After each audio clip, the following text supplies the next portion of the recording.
Bienvenidos a una emisión más de Educación y Conciencia. Soy Conchita García, comenzamos.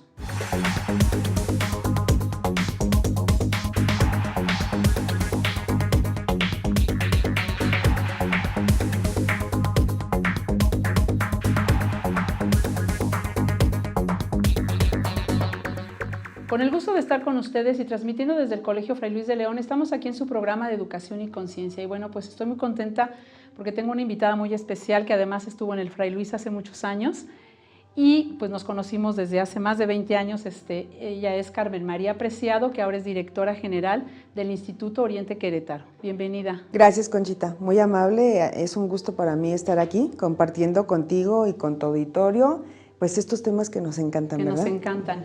Y hoy vamos a hablar del aprendizaje significativo, que es un tema pues importante en los últimos tiempos, ¿no? Porque pues esto ha venido a cambiar muchísimo la manera de cómo concebimos el aprendizaje, ¿no? Entonces, a mí me gustaría primero que nos pudieras decir a qué se refiere el aprendizaje significativo, pues para a lo mejor los docentes que nos escuchan pues lo saben, pero a lo mejor los papás pueden decir, bueno, ¿y a qué se refiere eso, ¿no? Entonces, ¿qué es lo que nosotros entendemos como aprendizaje significativo? Bueno, el aprendizaje significativo es uno de los conceptos pilares del constructivismo y es precisamente, como su nombre lo dice, un aprendizaje que se relaciona con lo que al alumno le significa, con lo que el alumno tiene cercano, le es familiar, lo involucra. El aprendizaje significativo tiene mucho que ver con los conocimientos previos, conectarlos con lo que está viendo actualmente y que haga sus relaciones y genere un conocimiento nuevo. Te quiero poner un ejemplo de algo que se me hace muy sencillo, que decías tú para que los papás lo tengan muy claro. La semana pasada tuve la oportunidad de ir a una cata y fue una experiencia pues muy interesante, para mí un conocimiento nuevo, ¿verdad? Ante una copa de vino que si bien la he tomado, pues no soy conocedora del vino, ¿verdad? Entonces, en el momento en el que ya la experta nos dice, sumerge la nariz en la copa y descubre los aromas, etcétera, me vino mucho a la mente esto. Para que pueda descubrir esos aromas, tengo que haberlos olido alguna vez, ¿no? Claro. Y esta experiencia de relacionar, ese aspirar la copa, pues aquí percibo canela, anís, o a lo mejor una especie, la que sea, ¿no? Pues para eso debo haberla olido, ¿no? Un poquito así tiene que ver el aprendizaje significativo con los chicos. Para que ellos relacionen esto que están viendo hoy, lo tienen que haber vivido y lo van a un poquito a hacer sus conexiones y descubrir algo nuevo. Esto es el aprendizaje significativo. ¿Y cómo logra un profesor o en casa, ¿no? Porque muchas veces el aprendizaje significativo, pues, a lo mejor no necesariamente tiene que haber alguien que lo dirija, ¿no? Nosotros podemos tener aprendizajes significativos pues por tropezones que nos hemos dado en la vida, ¿no? Claro. Y que dices, bueno, esto no me vuelve a pasar, ¿no? Claro.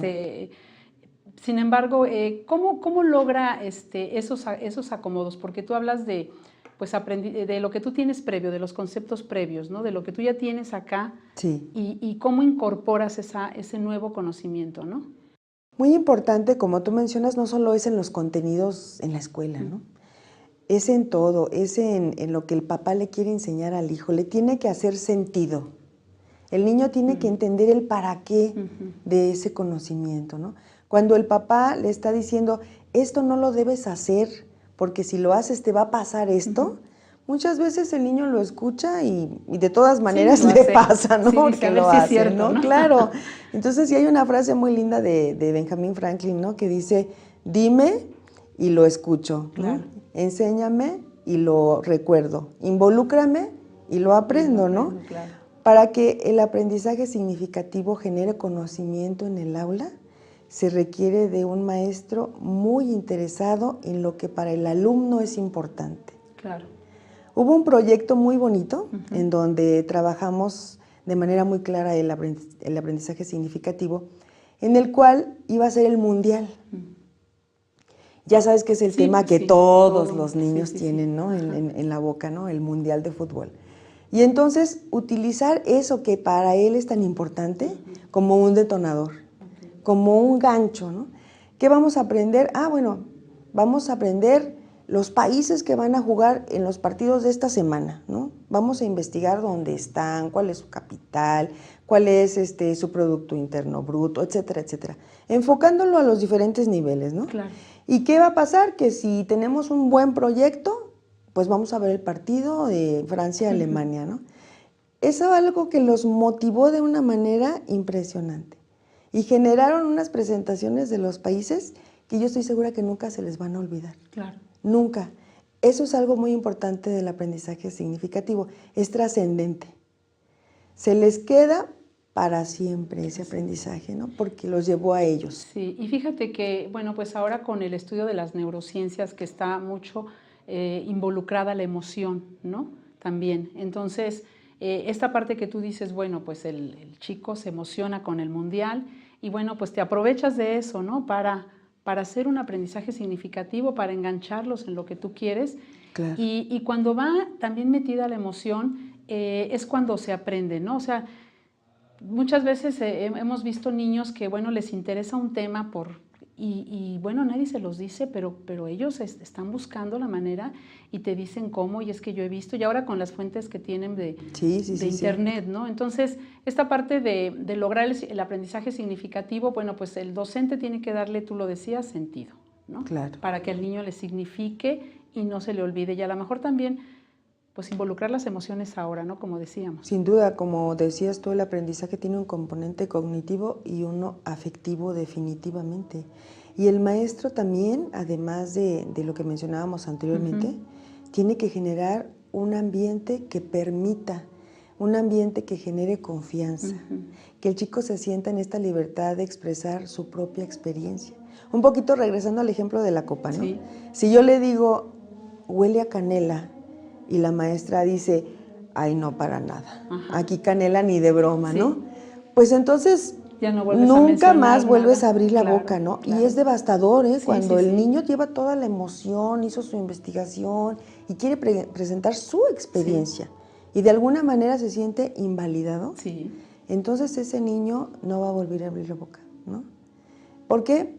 Porque no se sintió en ese ambiente que le permita expresar, que hay confianza, que el maestro respeta, que la experiencia es suya. Claro. A lo mejor yo no la vivo igual, claro, pero el niño sí.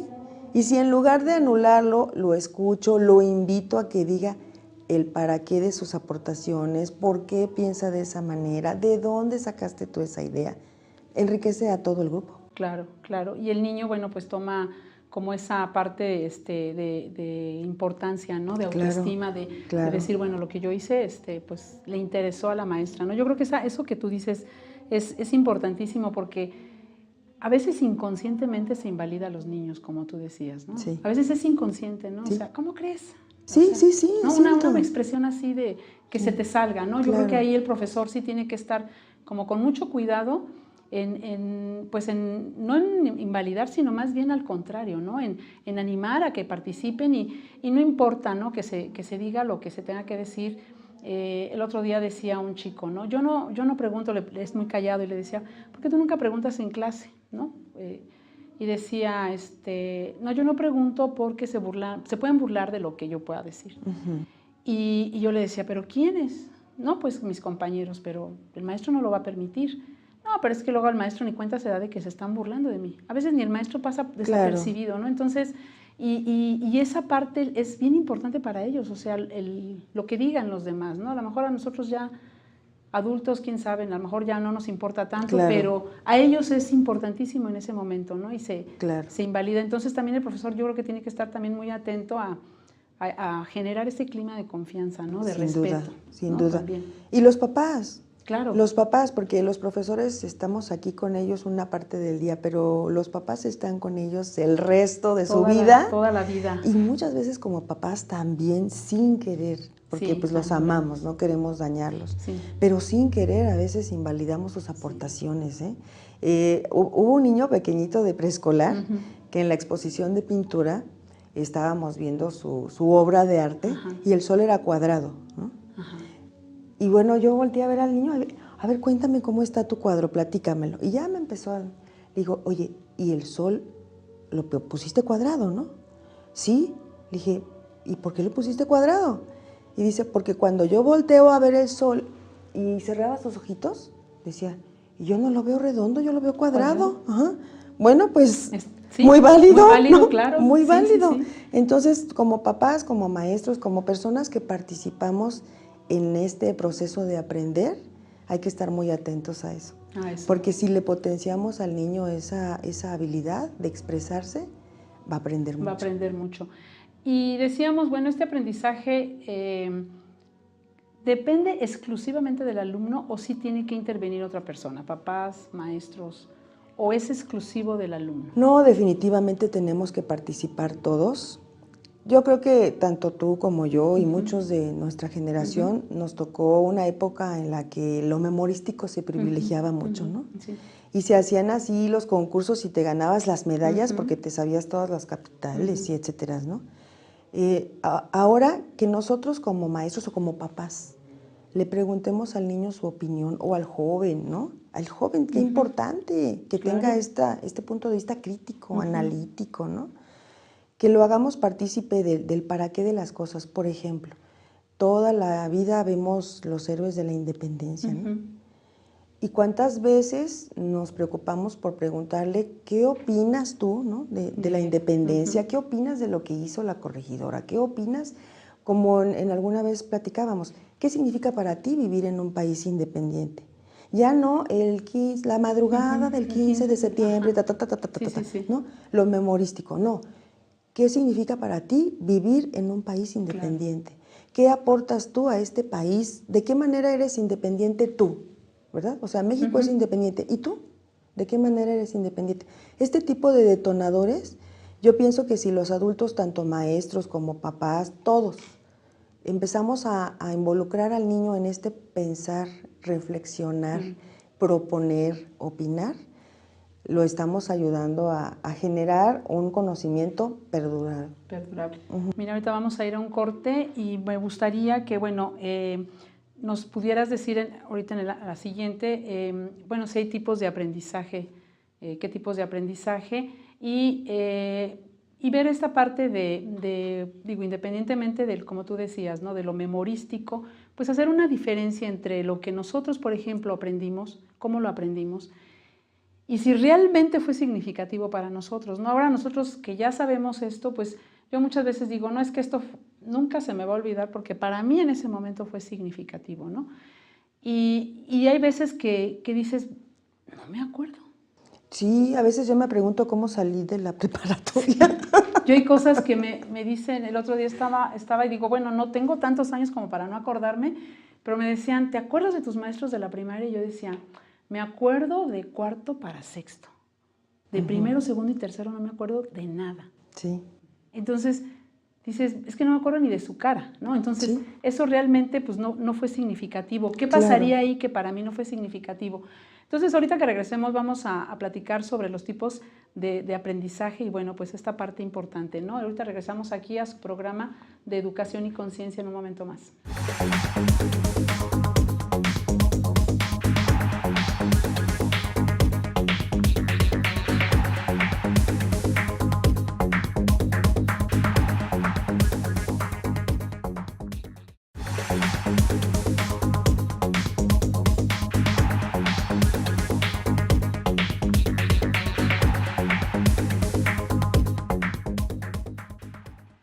Bueno, estamos aquí regresando a su programa Educación y Conciencia, estamos platicando sobre el aprendizaje significativo y bueno, pues que nos platiques un poquito de si hay tipos de aprendizaje significativos o todo es uno mismo, cómo... Sí hay tipos, en realidad, un poquito hablando de los teóricos, ¿verdad? Esto no es nuevo, surgió en los 60s con un psicólogo educativo, Auswell, norteamericano él, que planteó toda esta teoría, ¿no? Muy basada en el constructivismo, y él hablaba de que hay 3 tipos de aprendizaje significativo, ¿no? En uno de ellos se habla pues del concepto del vocabulario que adquiere el niño antes de saber qué es y después de saber qué es, ¿no? Entonces, yo puedo decir manzana antes de saber qué es una manzana y ese significado va a cambiar cuando yo tenga la experiencia de la manzana, ¿no?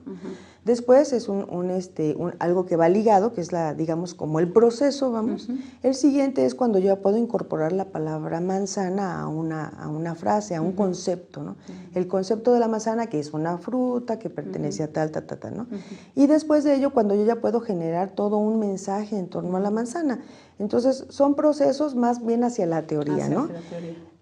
Desde donde yo quisiera platicárselo a los maestros y a los papás, pues es de qué manera podemos aterrizar todo esto teórico en el aula, ¿no?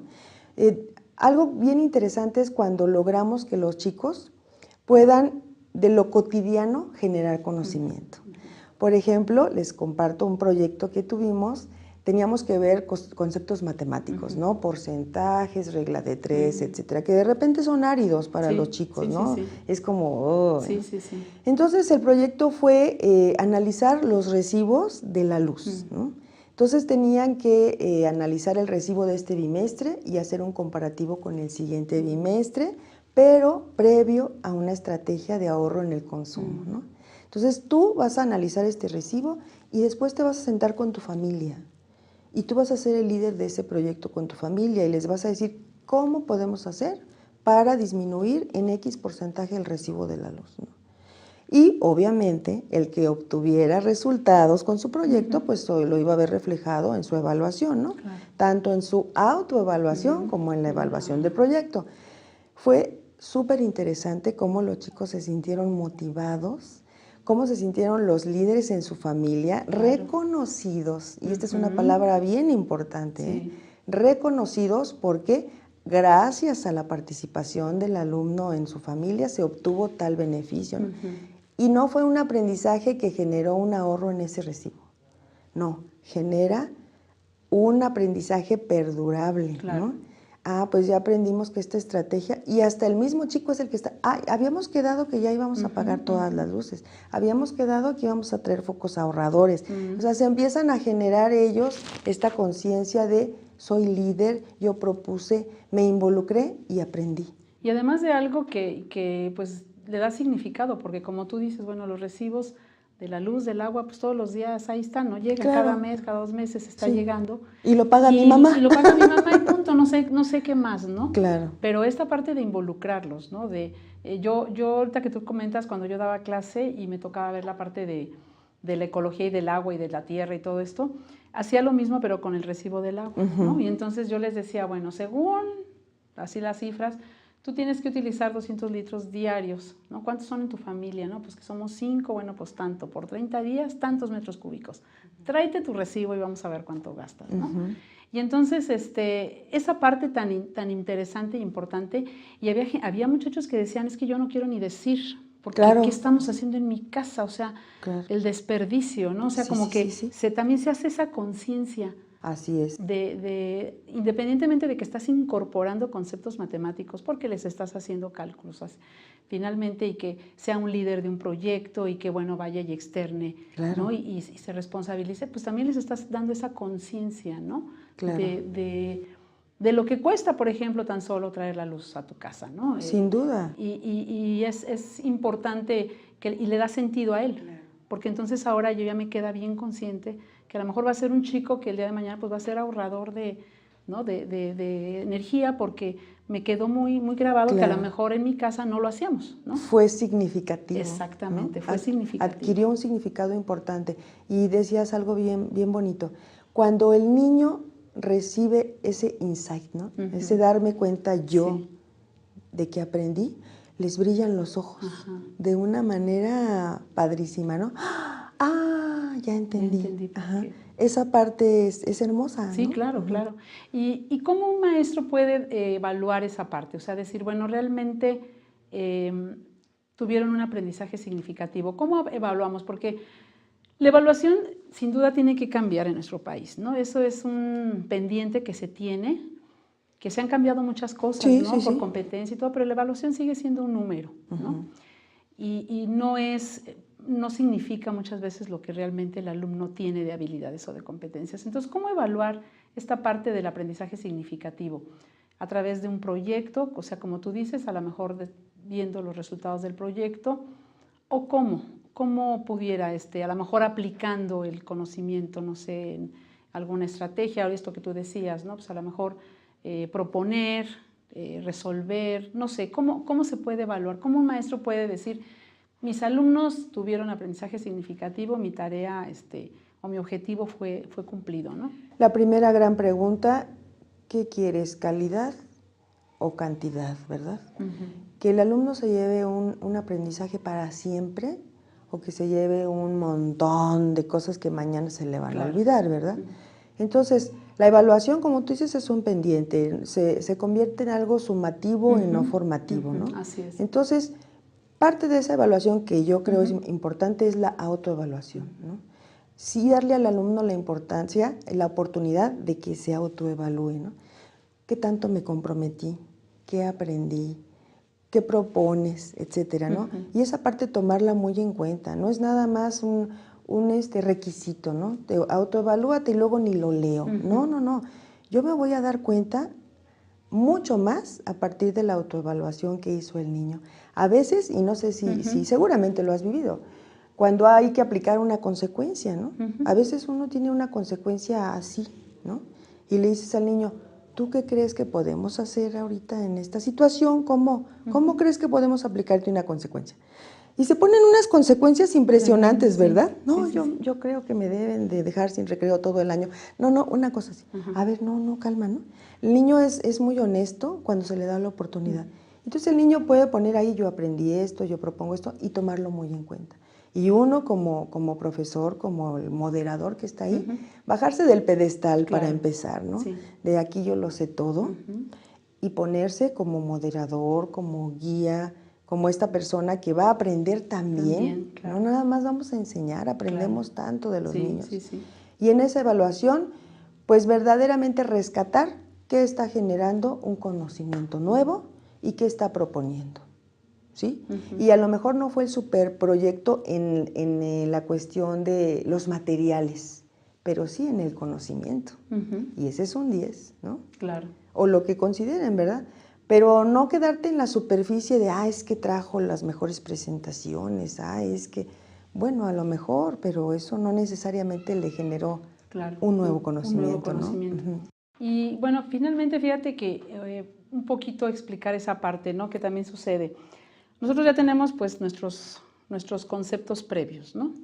Y de repente llega un nuevo conocimiento que no lo puedo incorporar porque me causa un conflicto, porque pues resulta que yo siempre sabía que las cosas se hacían de tal manera y no lo puedo incorporar porque no encuentro la manera, ¿no? Entonces, este conflicto cognitivo que muchas veces se da y que a veces los profesores piensan que es como el no creerle, no le creo porque empiezan a cuestionar, ¿no? Muchos de estos niños que no hayan cómo acomodar ese nuevo conocimiento empiezan a preguntar, pero ¿y esto y lo otro? Y entonces a veces el profesor se incomoda y dice, bueno, me está probando, me está cuestionando, y sin embargo no es eso, ¿no? Es esa parte de cómo acomodo yo este nuevo conocimiento porque tú dices, haces conexiones, o sea, vamos haciendo cada vez más conexiones y a veces, pues entre más conexiones vamos teniendo,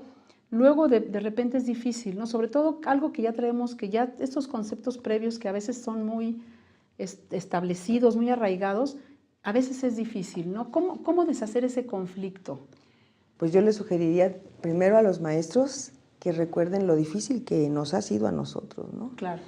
Nosotros hemos transitado por varios paradigmas, ¿no? Lo memorístico, lo tradicional, y luego lo constructivo y lo significativo, etcétera, y no ha sido fácil. Para unos más difícil que para otros, ¿no? Entonces recordar con humildad que para uno mismo ha sido conflictivo entender esto.